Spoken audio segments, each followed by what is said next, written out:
Growing up in Belfast, I was faced with very scary, uncontrollable situations. Those situations have, in many ways, encouraged me to be much more courageous in dealing with the unknown. It's about not being afraid to take the step forward and to face those fears. And indeed, I think in those situations when we do that, they're often the situations that provide us with most satisfaction.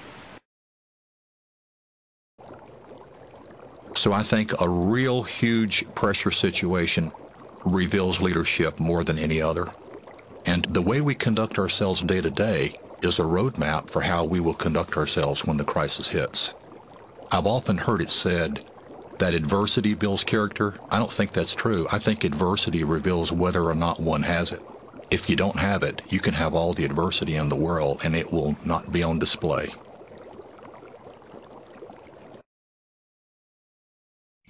I think one of the key things that I learned while I was in Cameroon was the importance of breaking down the barriers between my personal and professional life.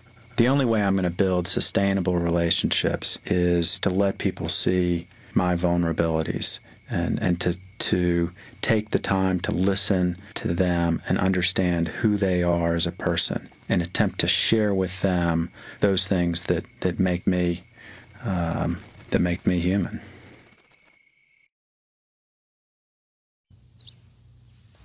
So I grew up in a family of 7 kids, and being right in the middle, you really have to learn to negotiate different scenarios. Sometimes you're the oldest and sometimes you're the youngest. You have to try and figure out how to interact differently with each one.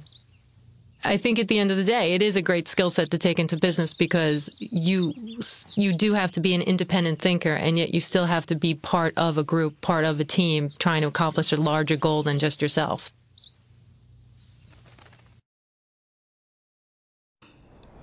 You know, my parents in their youth as civil rights activists said to me that, you've got to stand for something. Because it's so easy to go with the pack, but it's much more difficult to really be forward-thinking and be a visionary and, go around the corner to find that treasure of an idea that is ignored because everybody else is just going down the road that's clear.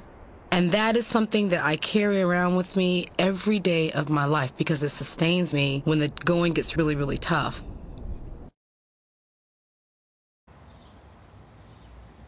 Early in my career with PricewaterhouseCoopers, a partner once told me that clients don't care how much you know until they know how much you care. And caring has everything to do with nurturing and feeding that relationship. What you put into something, you get back usually.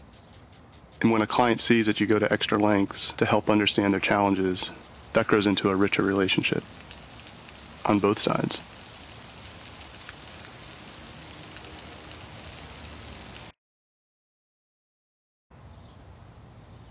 In a way, I'm lucky because my mother always taught me to be a very strong woman. I don't have as a background any stress or any bad thoughts about me not being successful as a woman. She's always taught me I can achieve everything I want, and whatever I put in my mind, if it's a good thing, it's going to happen. If I really focus my energy on make it happen, it will happen.